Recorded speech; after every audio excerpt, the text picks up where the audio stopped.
Ini adalah kisah seorang anak yatim piatu yang ditolong oleh Nyi Roro Kidul saat tenggelam di pantai Parangtritis. Kisah ini akan sangat menyentuh hati, pastikan tonton sampai selesai, agar dapat intisari dari kisah ini dan tidak gagal paham. Beginilah kisah selanjutnya. Hujan baru saja reda di sebuah kampung kecil di Klaten, meninggalkan aroma tanah basah yang menusuk hidung. Ardi, seorang anak yatim berusia 10 tahun, duduk di beranda rumahnya yang sederhana. Matanya yang sayu menatap jauh ke jalanan becek, seolah mencari sesuatu yang hilang dari hidupnya. Hari itu, seperti hari-hari sebelumnya, terasa sepi. Tidak ada ibu yang menyambutnya pulang dengan senyuman, tidak ada ayah yang bercerita tentang kehidupan di luar sana. Ardi hanya ditemani neneknya, yang sudah renta dan terlalu lelah untuk bercerita tentang dunia. "Ardi, makan dulu, nak," panggil sang nenek dari dalam rumah. Suaranya serak, penuh kasih, namun tak mampu mengusir gundah di hati Ardi. Anak itu mengangguk pelan, namun langkahnya enggan meninggalkan beranda. Di balik kesunyian sore itu, hatinya berteriak, merindukan keluarga yang tak lagi bersamanya. Ia tak pernah benar-benar memahami mengapa takdir memisahkannya dari kedua orang tuanya. Yang ia tahu, hidupnya seperti bayangan yang berjalan tanpa arah. Hari berikutnya, di sekolah, suasana lebih ceria. Guru mengumumkan bahwa mereka akan mengadakan study tour ke pantai Parangtritis. Ruang kelas tiba-tiba dipenuhi sorakan kegembiraan. Anak-anak lain membicarakan rencana mereka membawa bekal, bermain di pasir, dan melihat ombak besar. Ardi duduk diam di bangkunya, namun matanya berbinar. Ini adalah kesempatan langka baginya untuk keluar dari kampung kecil dan melihat dunia luar. Meski tak punya banyak uang untuk bekal mewah, ia bertekad ikut. "Aku ingin tahu seperti apa pantai itu," pikirnya. Ada harapan kecil di hatinya, bahwa pantai mungkin bisa memberikan kebahagiaan yang telah lama hilang dari hidupnya. Malam sebelum keberangkatan, Ardi membantu neneknya menjahit tas bekas yang akan ia gunakan. Di dalamnya, hanya ada beberapa potong roti dan sebotol air. "Maaf ya, cuma ini yang bisa nenek siapkan," ucap sang nenek sambil mengusap kepala Ardi. Namun, anak itu tersenyum.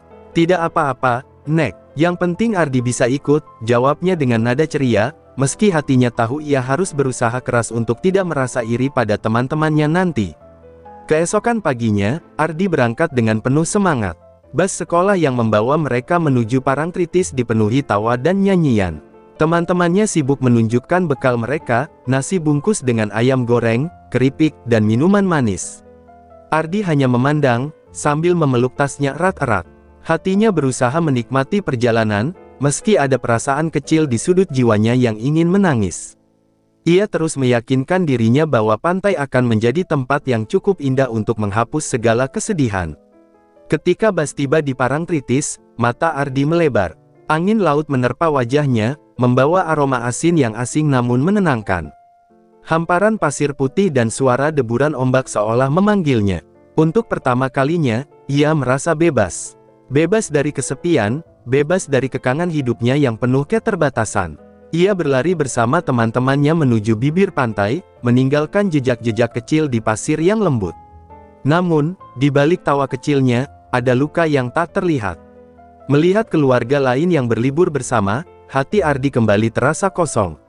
Anak-anak lain berfoto bersama ayah dan ibu mereka, sementara ia hanya berdiri sendiri, memandangi laut. "Apa ibu dan ayah juga pernah melihat laut seperti ini?" gumamnya pelan, seolah bertanya pada ombak.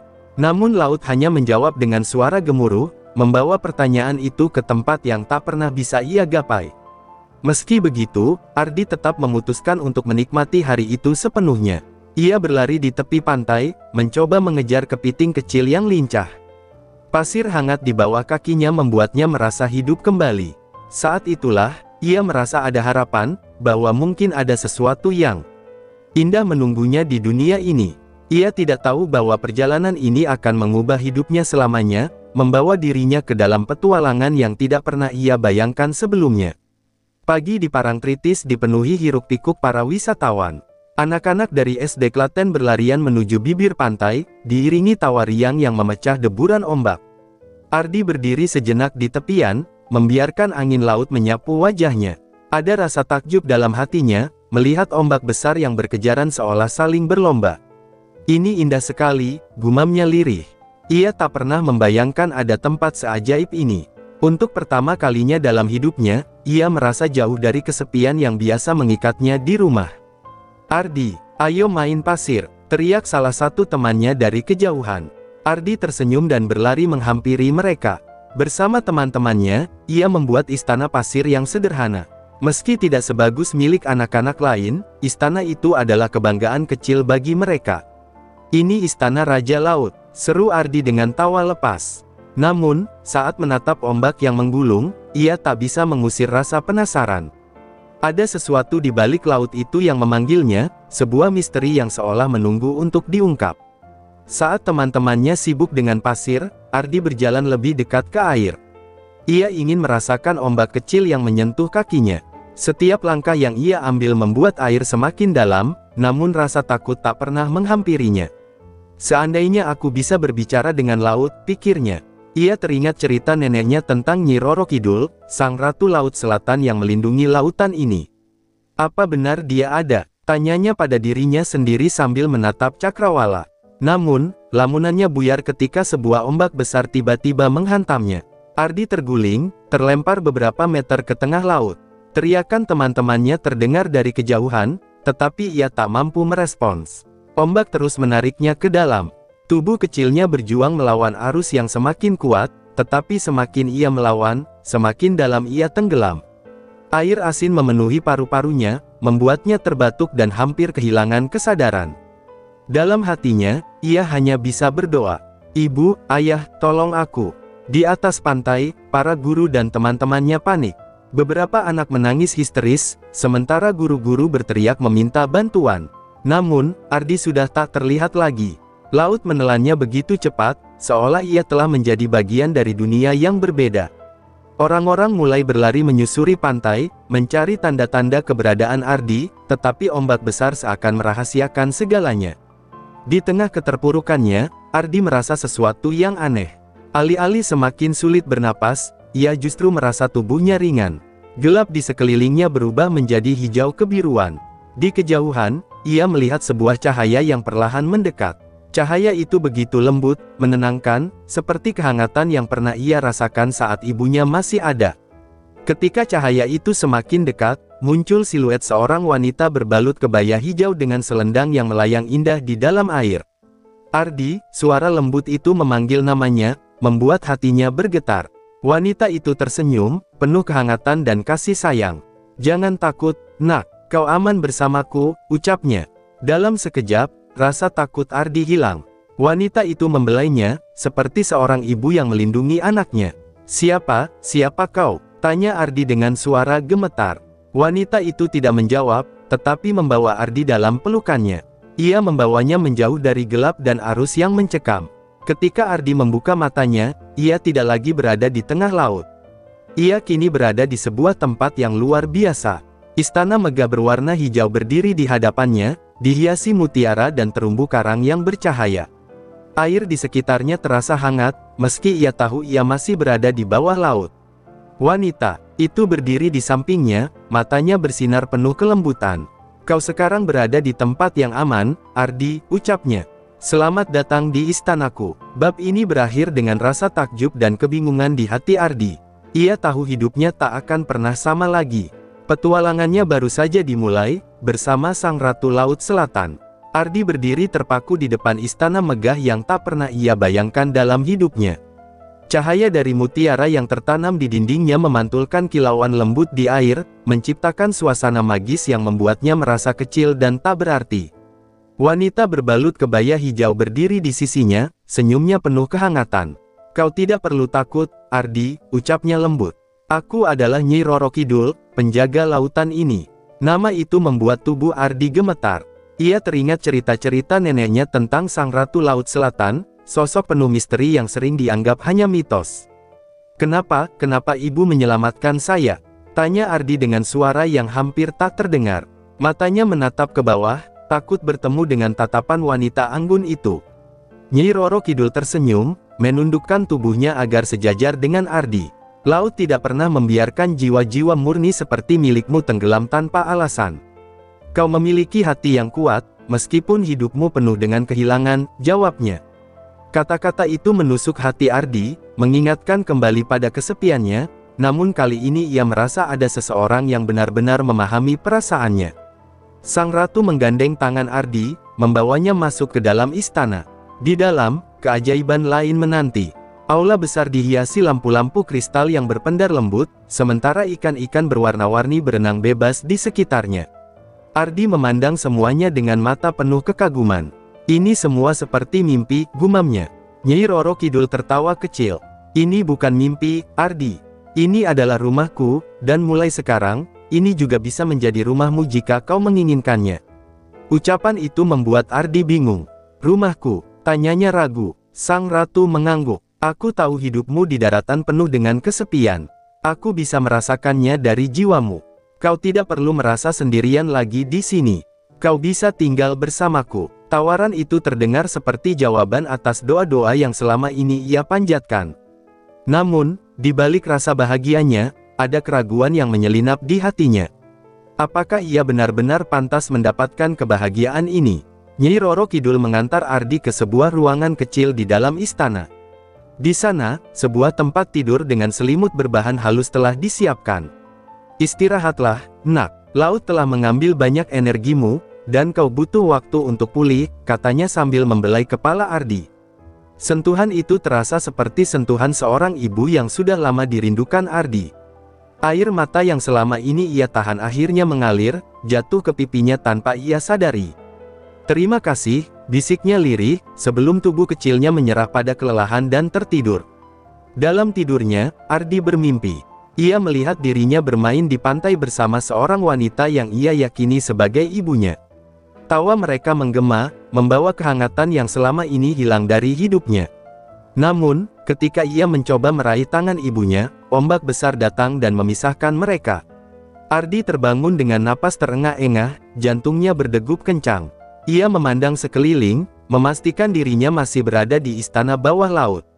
Sang ratu muncul di pintu ruangan, senyumnya lembut seperti biasa.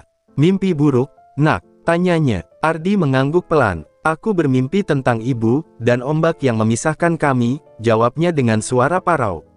Nyai Roro Kidul mendekat, duduk di sampingnya. Laut adalah tempat penuh misteri, Ardi. Ia bisa menjadi penyembuh, tetapi juga pengingat. Namun, kau tidak perlu takut. Selama kau di sini, tidak ada yang bisa menyakitimu. Lagi, Ardi menatap sang ratu dengan penuh rasa terima kasih, meski hatinya masih dipenuhi pertanyaan.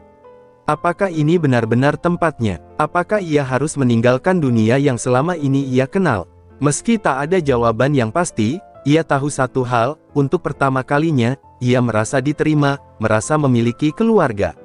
Namun, ia juga tak menyadari bahwa petualangannya di dunia bawah laut baru saja dimulai. Saat pagi tiba di istana bawah laut, cahaya lembut dari mutiara-mutiara raksasa menyinari ruangan tempat Ardi tidur. Ia terbangun perlahan, merasakan ketenangan yang belum pernah ia rasakan sebelumnya. Udara di sekitarnya tidak seperti di daratan, terasa lebih segar dan membawa aroma laut yang menenangkan. Ketika ia membuka pintu ruangan, pemandangan menakjubkan menantinya. Ikan-ikan bercahaya berenang bebas di lorong-lorong istana, dan tanaman laut melambai lembut seolah menyambutnya. Pagi, nak, suara lembut Nyi Roro Kidul membuyarkan kekaguman Ardi. Sang ratu berdiri di ujung lorong dengan senyuman penuh kasih. Hari ini, aku ingin menunjukkan padamu keindahan yang tersembunyi di dunia ini. Ardi mengangguk, hatinya dipenuhi rasa ingin tahu. Bersama sang ratu, ia melangkah ke sebuah pintu besar yang terbuka perlahan. Di balik pintu itu, terbentang taman bawah laut yang tak terlukiskan keindahannya. Terumbu karang berwarna-warni terbentang sejauh mata memandang, dihiasi oleh ikan-ikan dengan bentuk dan warna yang belum pernah Ardi lihat sebelumnya. Apa ini semua nyata? Tanyanya dengan suara bergetar. Sang ratu tersenyum. Ini adalah bagian kecil dari kerajaan laut yang aku jaga. Alam bawah laut memiliki keajaiban yang tidak bisa ditemukan di dunia manusia. Ardi berjalan pelan, tangannya mencoba meraih gelembung-gelembung kecil yang melayang di sekitarnya. Ia merasa seperti berada di dunia dongeng. Namun, di tengah kekagumannya, Ardi menyadari sesuatu. Mengapa laut ini begitu tenang, sementara di atas sana penuh dengan gelombang besar yang menakutkan? Tanyanya penasaran. Sang ratu terdiam sejenak sebelum menjawab. Laut adalah cerminan hati manusia, Ardi. Ketika manusia menghormati dan menjaganya, ia akan tenang dan indah seperti ini. Namun, ketika mereka merusaknya, gelombang akan bangkit sebagai peringatan. Kata-kata itu membuat Ardi merenung. Ia teringat sampah yang sering ia lihat di sungai di desanya, yang mungkin juga bermuara ke laut. Sang ratu mengajak Ardi lebih jauh ke taman. Mereka tiba di sebuah kolam kecil yang airnya begitu jernih hingga dasar kolam terlihat jelas. Ini adalah kolam kenangan, ujar sang ratu. Airnya bisa menunjukkan momen-momen penting dalam hidupmu. Ardi menatap air itu dengan ragu, namun dorongan ingin tahu mengalahkan ketakutannya. Ketika ia mendekat, wajah ibunya muncul di permukaan air. Ibunya sedang tersenyum hangat, memeluknya ketika ia masih kecil. "Ibu," bisiknya dengan air mata yang mulai mengalir. Namun, gambaran itu perlahan berubah. Ia melihat dirinya sendiri duduk di rumah, menangis sendirian setelah ibunya meninggal. Gambar itu membuat hatinya terasa hancur kembali. Nyi Roro Kidul menyentuh bahunya lembut. "Kenangan tidak selalu indah, Ardi, tetapi mereka adalah bagian dari dirimu. Mereka menguatkanmu dan membuatmu seperti sekarang." Kata-kata itu memberi Ardi keberanian untuk menerima luka yang selama ini ia coba lupakan. Saat mereka meninggalkan kolam kenangan, Nyi Roro Kidul mengajak Ardi ke sebuah tebing kecil di bawah laut. Dari sana, mereka bisa melihat pemandangan luas lautan dengan arus yang mengalir seperti tarian alam. "Kau tahu, Ardi," kata sang ratu, "setiap makhluk di laut ini memiliki peran penting, sekecil apapun. Begitu juga kau, kehadiranmu di sini bukan kebetulan. Laut telah memilihmu." Ardi tidak sepenuhnya mengerti, tetapi kata-kata itu menghangatkan hatinya. Ketika hari mulai beranjak malam, Ardi kembali ke kamarnya, membawa banyak pertanyaan di pikirannya. Ia merasa seperti bagian dari sesuatu yang lebih besar, sesuatu yang belum ia pahami sepenuhnya.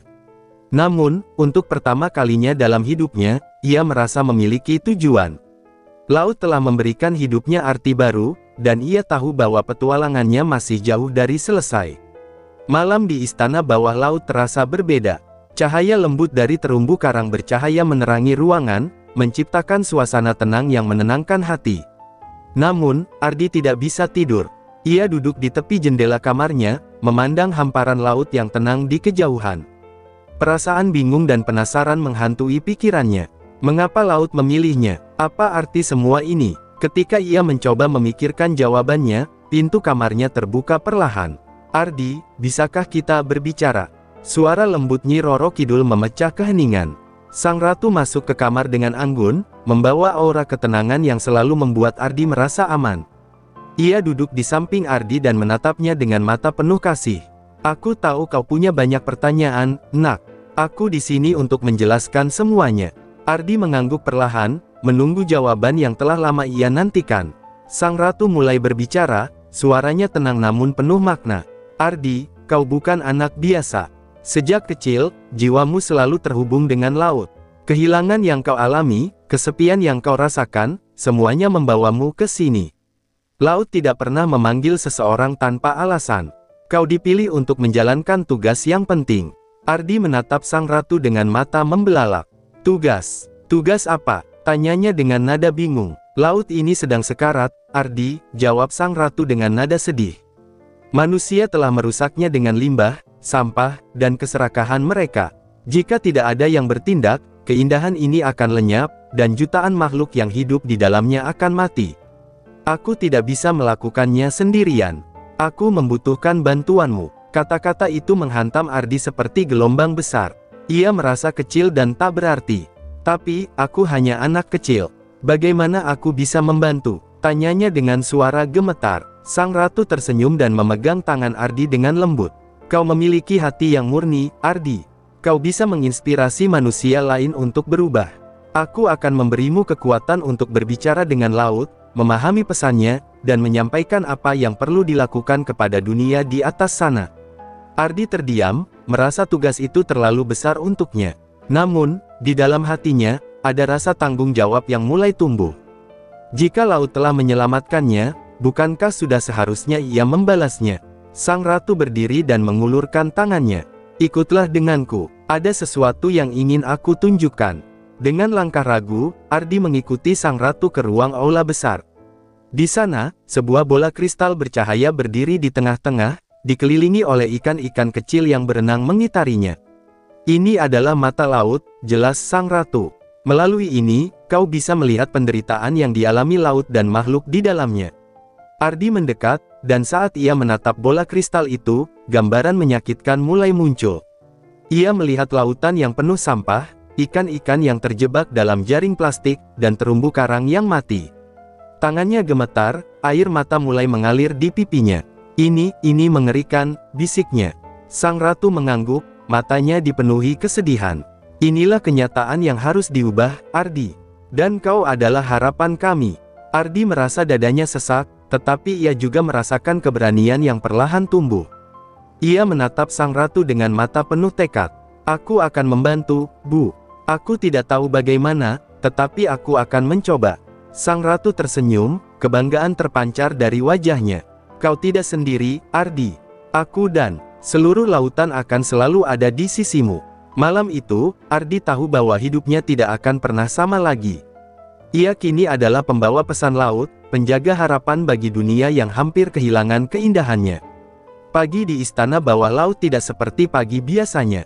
Nyi Roro Kidul mempersiapkan sesuatu yang penting untuk Ardi. Ia berdiri di aula besar, di hadapannya terdapat kolam kecil yang memancarkan cahaya biru keperakan. Ardi berdiri tak jauh darinya, wajahnya penuh dengan rasa ingin tahu dan sedikit gugup. Ardi, kata sang ratu dengan suara lembut namun tegas, hari ini aku akan memberimu kekuatan laut. Kekuatan ini akan membantumu memahami pesan lautan dan menyampaikan suaranya ke dunia manusia. Ardi melangkah mendekat, menatap kolam kecil yang seolah hidup dengan pusaran air di dalamnya. Apakah ini akan sakit? Tanyanya dengan nada ragu. Nyi Roro Kidul tersenyum menenangkan. Tidak, nak, kau hanya perlu membuka hatimu dan menerima apa yang laut ingin berikan. Ardi mengangguk, meskipun jantungnya berdegup kencang. Ia menutup matanya, mengikuti instruksi sang ratu, dan membiarkan dirinya tenggelam dalam keheningan. Saat tangan Nyi Roro Kidul menyentuh kepalanya, Ardi merasakan gelombang energi mengalir melalui tubuhnya. Pemandangan di sekelilingnya berubah. Ia melihat lautan dari sudut pandang yang berbeda, merasakan setiap arus, mendengar bisikan makhluk-makhluk laut, dan memahami keindahan serta penderitaan yang tersembunyi di bawah permukaannya. Tubuhnya terasa ringan, namun pikirannya dipenuhi suara-suara yang tak pernah ia dengar sebelumnya. Aku bisa mendengarnya, suara laut, suara ikan-ikan, bisik Ardi, matanya terbuka lebar dengan ekspresi takjub. Sang ratu mengangguk, wajahnya penuh kebanggaan. Itulah kekuatanmu sekarang, Ardi. Kau telah menjadi bagian dari laut. Kau bisa berbicara dengan mereka, merasakan apa yang mereka rasakan, dan menyampaikan pesan mereka kepada dunia di atas sana. Namun, kebahagiaan itu segera bercampur dengan rasa sakit. Ardi mendengar jeritan-jeritan makhluk laut yang menderita akibat ulah manusia.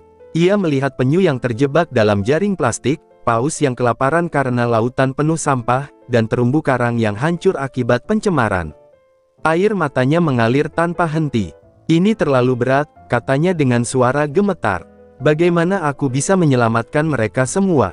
Nyi Roro Kidul mendekatinya, membelai rambutnya dengan lembut. Tidak ada yang mengatakan bahwa ini akan mudah, Ardi. Tetapi kau tidak harus melakukannya sendirian. Perubahan dimulai dari satu langkah kecil, dan kau akan menjadi pemimpin dari langkah itu. Kata-kata itu memberi Ardi kekuatan. Ia menghapus air matanya, meski hatinya masih terasa berat. Apa yang harus aku lakukan pertama kali? Tanyanya dengan suara yang lebih mantap. Sang ratu menunjukkan sebuah peta kecil yang melayang di udara. Ini adalah perairan tempat laut sangat menderita. Kau akan memulai perjalananmu dari sini, membawa pesan laut kepada mereka yang mau mendengar. Mulailah dari orang-orang terdekatmu. Kau tidak perlu berjuang melawan semuanya sekaligus, cukup fokus pada satu hal yang bisa kau ubah. Ardi mengangguk. Meski masih merasa ragu, ia tahu bahwa ia tidak bisa mundur. Hari itu menjadi awal perjalanan baru bagi Ardi. Dengan kekuatan yang baru ia miliki, ia tahu bahwa tugas ini tidak hanya tentang menyelamatkan laut, tetapi juga tentang menyelamatkan dirinya sendiri dari kesepian dan ketakutan yang selama ini membelenggunya. Dunia manusia menanti kembalinya Ardi, tetapi ia tidak lagi sama. Ia adalah suara laut, pembawa pesan yang akan memperjuangkan keindahan dunia yang telah menyelamatkannya. Angin lembut berembus dari permukaan laut, membawa aroma asin yang mengingatkan Ardi pada rumah. Ia berdiri di tepi istana bawah laut, memandangi pilar-pilar kristal yang kini telah menjadi bagian dari hidupnya. Namun, saat ini, tugas baru memanggilnya untuk kembali ke daratan. Nyi Roro Kidul berdiri di sisinya, mengenakan kebaya hijau yang berkilauan. "Ardi," katanya lembut, "waktunya telah tiba. Kau harus kembali ke dunia manusia dan membawa pesan laut kepada mereka." Ardi terdiam, menatap ombak yang berkilauan di kejauhan. Ia merasa berat meninggalkan keindahan dan kedamaian dunia bawah laut. Di sini, ia menemukan rumah yang tak pernah ia rasakan sebelumnya. "Bagaimana jika mereka tidak mau mendengar?" tanyanya pelan. Sang ratu tersenyum penuh pengertian. "Banyak yang mungkin tidak mendengarkan, tetapi kau hanya perlu menemukan mereka yang memiliki hati untuk berubah. Perubahan besar selalu dimulai dari tindakan kecil, Ardi." Sebelum pergi, Nyi Roro Kidul memberikan sebuah cangkang laut berwarna biru kehijauan. "Ini adalah cangkang laut kehidupan. Ketika kau membutuhkanku atau ketika laut ingin berbicara padamu, letakkan ini di telingamu. Aku akan selalu mendengarkan, nak." Ardi menerima cangkang itu dengan hati-hati, merasakan energi hangat yang memancar darinya. "Terima kasih, Ibu," ucapnya dengan nada tulus. Baginya, sang ratu kini telah menjadi sosok pengganti ibu yang selama ini ia rindukan. Saat Ardi melangkah ke arah pusaran air yang akan membawanya kembali ke permukaan, ia merasa hatinya berat. Ia menoleh sekali lagi ke arah istana megah dan makhluk-makhluk laut yang menatapnya penuh harapan. "Aku berjanji akan melakukan yang terbaik untuk kalian," katanya, suaranya bergetar. Dengan satu tarikan napas dalam, ia melompat ke dalam pusaran, dan dunia di sekelilingnya berubah menjadi arus deras yang membawanya naik ke atas. Ardi terbangun di tepi pantai Parangtritis. Pakaiannya basah, tubuhnya penuh pasir, dan suara deburan ombak menggema di telinganya. Ia memandang sekeliling, menyadari bahwa ia kembali ke dunia manusia. Namun, hatinya kini dipenuhi dengan keberanian yang baru.